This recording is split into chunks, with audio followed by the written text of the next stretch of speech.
ارشاد فرمایا وما آتاکم الرسول فخذوہ، اے لوگوں میرے رسول تم کو جو چیز عطا کریں فخذوہ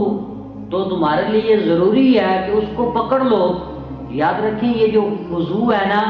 یہ صیغہ جمع مذکر حاضر امر کا ہے، اور امر وجوب اور لزوم پر دلالت کرتا ہے،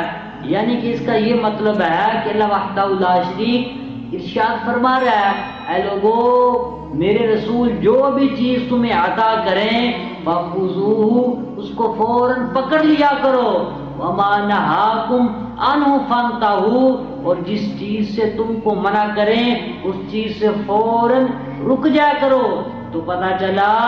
جب انبیاء کسی کام کا حکم دیتے ہیں اصل میں اللہ وحدہ لا شریک کام کا حکم دے رہا ہوتا ہے، اور جس وقت انبیاء کسی چیز سے منع کرتے ہیں اصل میں اللہ وحدہ لا شریک اس چیز سے منع کر رہا ہوتا ہے۔